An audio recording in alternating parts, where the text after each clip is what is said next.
EU-মেরকোসুর চুক্তির বিরুদ্ধে কৃষক বিক্ষোভ। ইউরোপীয় ইউনিয়ন মেরকোসুর বাণিজ্যিক চুক্তির বিরুদ্ধে এবং ফরাসি কৃষির উপর ক্রমবর্ধমান চাপের প্রতিবাদে মঙ্গলবার সকালে প্যারিসের পশ্চিমে মেরে শহরের কাছে N12 মহাসড়ক অবরোধ করেন কয়েক ডজন কৃষক। ট্রাক্টর নিয়ে সড়কে নেমে তারা এই বিক্ষোভ কর্মসূচি পালন করেন। একজন বিক্ষোভকারী কৃষক বলেন, এখানে থাকা খুবই গুরুত্বপূর্ণ, কারণ মেরকোসুর চুক্তিগুলো সামনে আসছে এবং সেগুলো স্বাক্ষরিত হওয়ার সম্ভাবনাও রয়েছে। আমরা দক্ষিণ আমেরিকার সঙ্গে একটি মুক্ত বাণিজ্য চুক্তি স্বাক্ষর করতে যাচ্ছি, অথচ আজ ফ্রান্সে সম্পূর্ণ গবাদি পশুর পাল জবাই করা হচ্ছে। এই চুক্তিতে আমাদের কোনো কথা নেই। আমরা কোনো ধরনের মাংস আমদানি করব সেটার উপর আমাদের কোনো নিয়ম।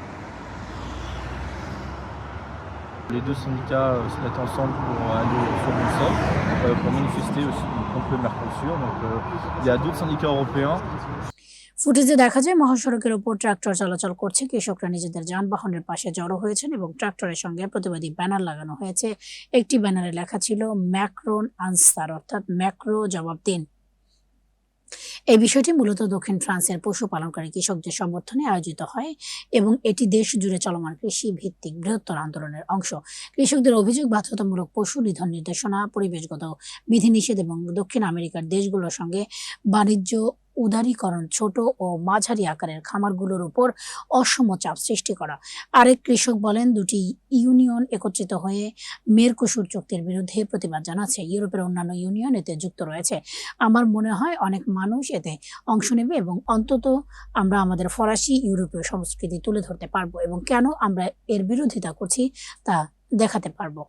On n'a aucun regard sur ce traité-là, sur la viande qu'on va importer, et ça va faire une concurrence avec des coûts de production qui sont 20 fois moins chers que chez nous en France.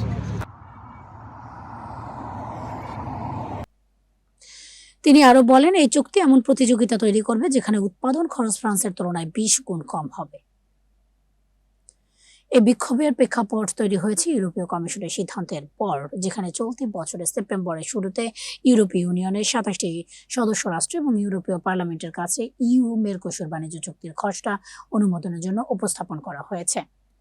রোববার ফরাসি সরকার ইউরোপীয় ইউনিয়নের প্রতি আহ্বান জানায় ইউরোপীয় কৃষকদের সুরক্ষা নিশ্চিত করতে চুক্তির স্বাক্ষরের প্রতিক্রিয়া স্থগিত রাখতে। ইউরোপীয় কমিশনের president Ursula von der Leyen চুক্তিটি চূড়ান্ত করতে চলতি সপ্তাহের শেষের দিকে ব্রাজিল সফরে যাওয়ার কথা রয়েছে, তবে তার আগে সদস্য রাষ্ট্রগুলোর সম্মতি প্রয়োজন।